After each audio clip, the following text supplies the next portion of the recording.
उड़ने वाली चुड़ैल। अमनपुर नाम के गांव में चंगू मंगू नाम के दो किसान दोस्त रहते थे। दोनों का आपस में बहुत प्यार था। रोज की ही तरह आज भी दोनों एक साथ अपने खेत की ओर जा रहे होते हैं। अरे यार मंगू, मौसम बड़ी तेजी से बदल रहा है। बता, क्या लगता है तुझे, इस बार फसल हो पाएगी? हाँ, क्यों नहीं हो पाएगी भाई। मेरे पास तो फर्टिलिक्स है, मैं शहर से लाया हूँ।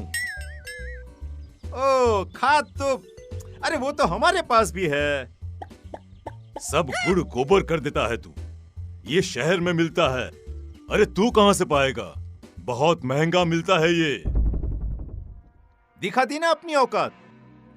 मंगू, आखिर हमारे बीच पैसा आ ही गया। अरे नहीं चाहिए मुझे तेरे जैसा दोस्त जो हमेशा मुझे नीचा दिखाना चाहता है। अरे चंगू, पर मैंने कब तुझे नीचा दिखाया? अरे मैं तो सच्चाई कह रहा हूँ। गांव के बीचों बीच दोनों बुरी तरह लड़ पड़ते हैं। कुछ ही देर में बोला चाली हाथापाई में बदल जाती है। गांव के कुछ लोग आकर उन्हें छुड़वाते हैं और अपने अपने काम पर जाने को कहते हैं। शाम को मंगू तो अपने घर लौट आता है, पर चंगू नहीं आता। अभी तक ये घर नहीं आए। इतनी देर तो ये कभी नहीं करते। भगवान ना करे इन्हें कुछ हो तो नहीं गया ना। मंगू भाई साहब के घर जाकर पता करती हूँ।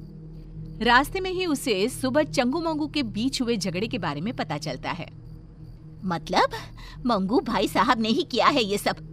ऐसा बदला लिया कि मेरे सुहाग को ही गायब कर दिया।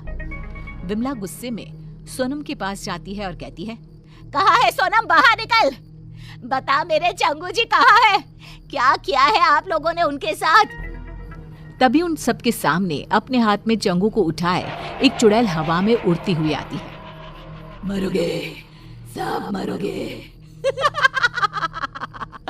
छोड़ूंगी ना मैं किसी को, कोई नहीं बचेगा। कौन हो तुम? छोड़ दो मेरे पति को। मैं हूँ उड़ने वाली चुड़ैल। सबकी आंखों के सामने वो चुड़ैल चंगू को उड़ाकर ले जाती है। बचाओ, बचाओ! अरे अरे कोई बचाओ मुझे! उसी रात से गांव में उड़ने वाली चुड़ैल का साया मंडराने लगता है। अगली सुबह केसारी लोटा लिए खेत की तरफ जा रहा होता है। तभी चुड़ैल उड़ती हुई आती है और उसे हवा में उड़ाकर ले जाती है। अरे चुड़ैलिया, मुझे छोड़ दे मुझे चुड़ैलिया। अरे चाहिए तो मेरा ये लोटा ले ले। तेरे लोटे का मैं क्या करूंगी? मुझे जो तेरी चर्बी चाहिए, चर्बी।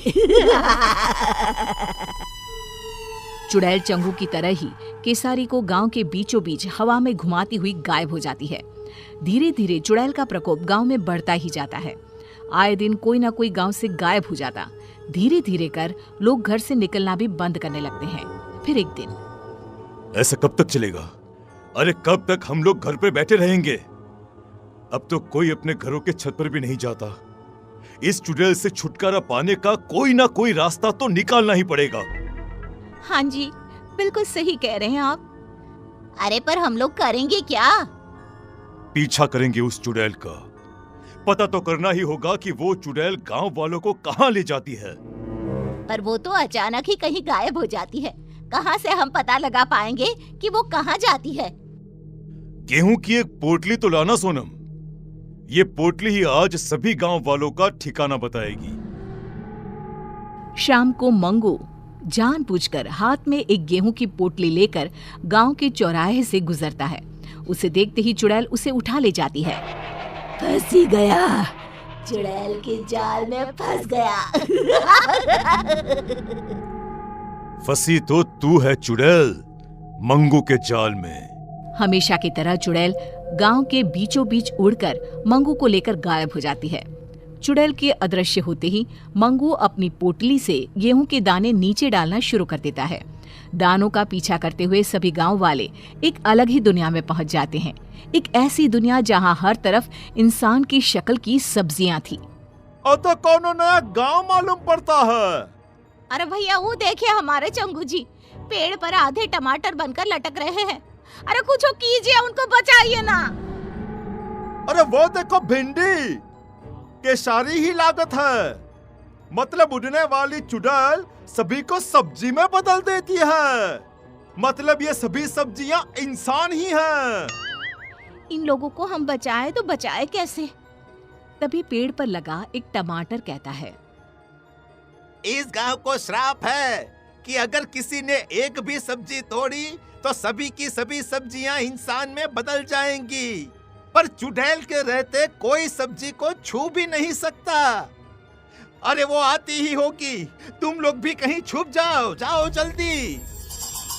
ये सारी बातें मंगू सुन लेता है। वो चालाक तो था ही। वो चुड़ैल से कहता है, जो मर्जी तुम्हारी, वो सब्जी मुझे बना दो, मगर बाहर धूप में जो सब्जियां सड़कर टूट गई तो?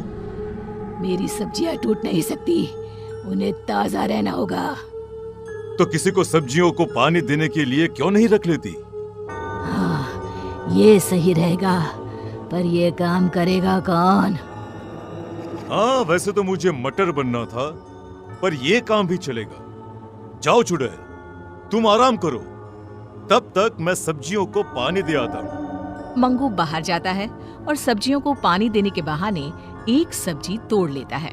जैसे ही वो सब्जी तोड़ता है, जादुई नगरी खत्म हो जाती है। सभी सब्जियां इंसानों में बदल जाती है। तभी वहां भागती हुई एक खूबसूरत लड़की आती है। मैं एक श्रापित राजकुमारी थी। जब तक कोई छुपकर सब्जी नहीं तोड़ता, मैं आजाद नहीं हो सकती थी। तो मुझे बताओ, तुमने कभी किसी को सब्जी तोड़ने क्यों नहीं दी? ये श्राप था ही ऐसा। मुझे सभी को सब्जी तोड़ने से रोकना था। बाकी मुझे कुछ भी याद नहीं था। श्राप ने मेरी बुद्धि ले ली थी। पर आज जब मंगू ने हिम्मत दिखाई और सब्जी तोड़ी, तो सभी के साथ मैं भी मुक्त हो गई। मंगू की समझदारी सभी को बचा लेती है। सभी लोग वापस गांव आ जाते हैं। चंगू मंगू फिर से अच्छे दोस्त बन जाते हैं।